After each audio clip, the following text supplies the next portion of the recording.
Council meetings are long and boring. Wouldn't it be great if they were short and unboring? This is why I have invented the 5-minute meeting.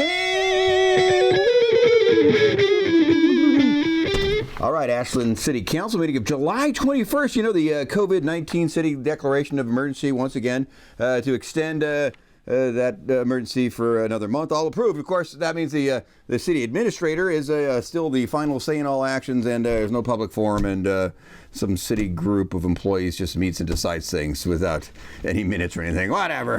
Democracy, schmocracy. Hey, Ashland administrators reports meals for the homeless are still going on. Cooling services for the homeless are still going on. Is started up, and hand out water bottles from the cops or something. And then this one said, "Hey, you're probably going to do the winter shelter. Probably going to be affected by this virus. What's the plan?" And the city guy said, "Oh yeah, we've been talking to the programs about that. We're working on ramping that up." And this one said, "Hey, Red Cross needs some volunteers." And then the city said they're watching what the public schools are doing because that's going to affect a lot of the city employees with kids.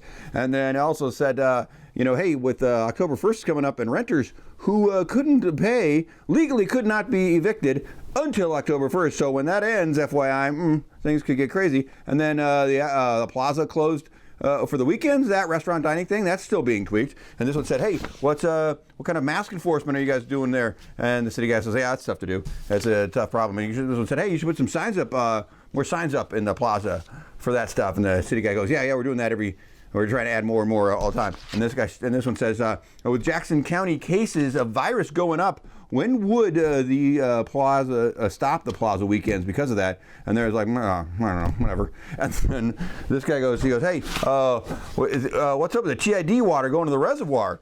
And the city guy goes, "Well, I just started this week, and it's normal. It's a normal thing at this time of year." And then the city guy said, "Business Oregon grants money of $140,000, and that's being processed right now. And there are over 40 applicants, and $100,000 of that has already been assigned, and $80,000 in grants from the restaurant taxes money for tourist things has been asked for by 20 groups, and $200,000 has been requested, so that hasn't been divvied up yet. And our sewage treatment plant is testing poop for COVID on a special program, and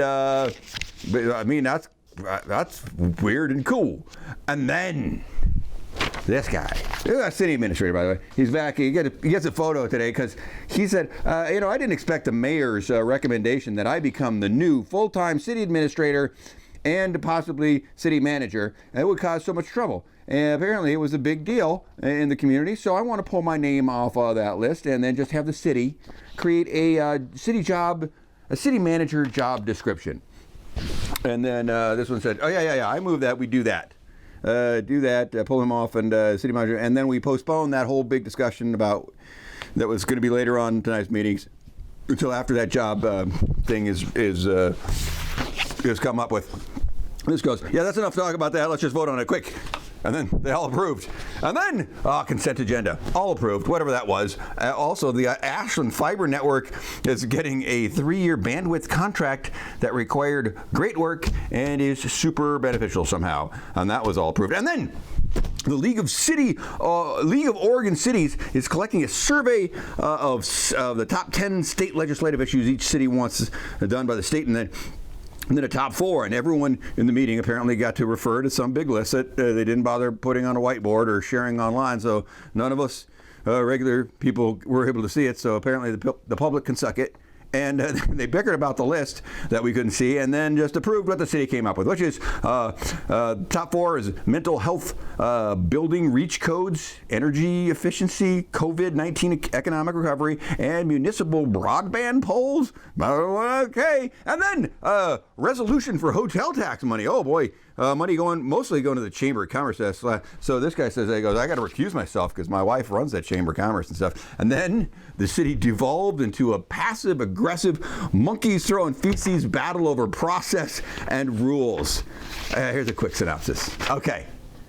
the city attorney said they still had to re-vote on some technical thing about this city manager thing. And then this guy goes, we already did that. And then this guy goes, hey, if the city attorney says we have to do it, we just have to do it. And the city attorney added some more uncertain and very unclear interpretation of the rules. This guy goes, this is a shit show. And then this one says, I propose we move to postpone the city manager vote thing indefinitely. And then this guy goes, why are we postponing? Why don't we just cancel this dumb thing? And the city attorney said, oh no, wait, then this guy goes, this is all stupid. And then the city attorney said, Robert's rule way of saying canceled is postponed indefinitely. And then they all approved to postpone indefinitely. However, this one said, hey, I still want to listen to this whole process about it. City manager's like a problem. I want to talk about it. And this one goes, now's not the time for that. I already shut this discussion down. And then back to handing money out to hotel tax money out. That's $775,000 up for grabs. And OSF apparently gets like $100,000, and the Chamber of Commerce gets most of the rest. And this one goes, say, how much is that? And the chamber goes, oh yeah, that's $446,000 a year, I think here. And then the head of the travel agency, this one's wife, said, hey, we're doing great work in data and research and messaging, and this one said, hey, if they don't spend all the money, can they just keep it for next year? And the city guy, he says, we don't keep track of that money at all once we give it to them. And this one's wife said, she says, oh yeah, we keep the money that's left over, we use it wisely. You just gotta trust us. And then this one said, I move the ordinance that says $521,000 goes to the Travel Oregon Chamber of Commerce people, and $35,000 goes to public art, and $100,000 for OSF, and $83,000 for other.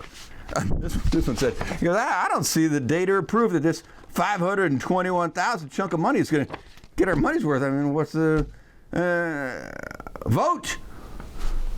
Approved 4-1. And then, final comments. This one said, hey, I just want to remind people that this one skipped a vote last meeting.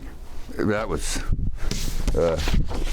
thing. And then this one said, hey, the senior center is doing great things with drive-through jigsaw puzzles and teaching Zoom to old people. And then this one said, the social justice resolution last meeting that I put out, I was missing one thing, so I want to put that on the next meeting. And then this guy goes, hey, he said, I looked at that resolution now that we started it, and boy, it's going to take a lot more time than I thought. And then this one goes, hey, we should actually have some BIPOC people, Black, Indigenous, people of color, BIPOC people on future discussions of that stuff. And then the city attorney tried to ruin the whole thing at the end there.